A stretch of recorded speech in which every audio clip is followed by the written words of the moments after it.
Do you have to go to college? I assume you mean, do you have to go to college to do cybersecurity? Do you have to go to college to do what we're doing? What would you say to that, Will? I'd say no. I did college because, and just to give y'all a little bit of insight into how my brain works, I am a Uber planner. Like I will over analyze everything. I will have plan A, B, C, and D whenever I need to make a major decision or be better prepared to do something. So as I was transitioning out of the military, I knew I had the experience. And along the way, I got the certifications. Like in my mind, I'm like, I want to make myself the most competitive in the job market so that nobody can deny me based off of something I'm missing. So when we talk about there are three major areas where lots of employers are looking. They're looking at your experience and your skills, and then they're looking at certifications, and then a lot of times they're looking at degrees. So these are like the three things that people like to focus on. And college degree could be a barrier to entry, especially when it comes to some managerial roles. Now we're starting to progress into a phase in the industry where degrees are not necessary as much as they have been in the past. I got that to check the box so that I had the trifecta. And so, hey, like they can't say you don't have enough experience, you don't have a degree, or you don't have a certification. I got all three. Let's talk about some other things. I would say no, college is not necessary. And I would say if you're on a budget and you don't have an entity to pay for your education, as I mentioned, the military and the federal government through the Pell Grant pay for my college education. I do not have thousands of dollars, and I'm not a fan of going into student loan debt in order to get a degree, especially when we start looking at bachelor's degree where half of your courses, if you go the typical degree route, like the first 2 years, you're not doing anything related to your major. You're just doing your maths and your sciences and your social studies and your electives and all of that. You're doing that stuff, and then the last 2 years, then you're getting to your program courses Right. to where you're focusing on your major. So that's 2 years where I'm never going to do calculus level math in any job role that I'm applying for. Like that, Right. they're not going to ask me about 18th century literature in any job role that I'm applying for. But colleges, because I'm not going to go that way.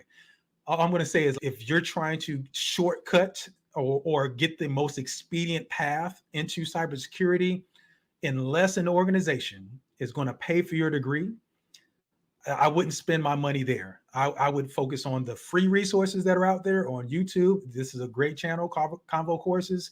Bruce's channel, Simply Cyber. There are a bunch of, you go to YouTube University first before you go to any other Yeah, university. for Get the sure. free stuff.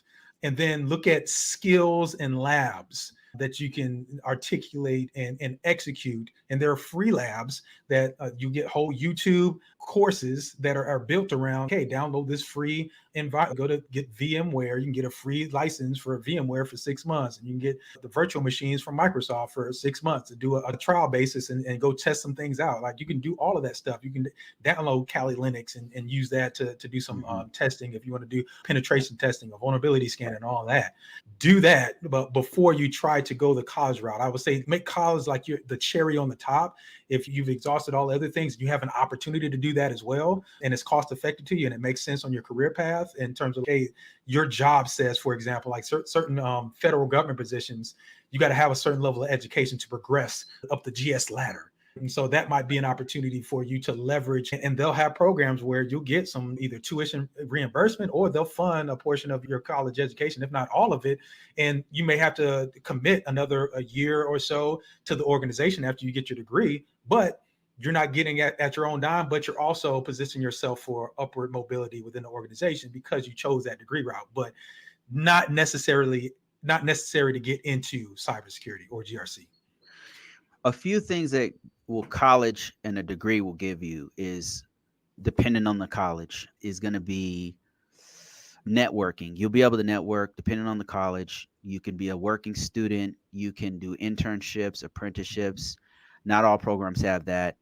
If you have the resources and the time to do it, not everybody does, then I would say go for it, because it gives you those things. If you don't already have access to those things. That said, experience is over all that stuff.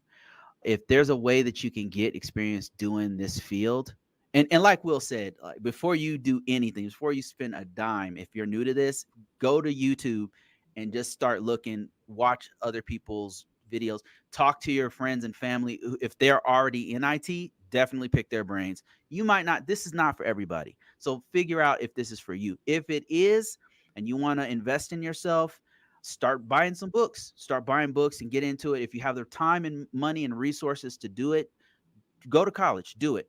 And somebody else asked here, is relevant to what we're talking about. Is it necessary to have a doctorate in cybersecurity? No, it's not. It's not necessary to have a doctorate in cybersecurity. I don't personally know. I've met a couple and in the field that, and maybe that's just because I'm a GRC guy. I'm not working in a research facility or something like that where you would probably need one. I don't know, but I don't have any. No, you don't need it. Let me just put it that way.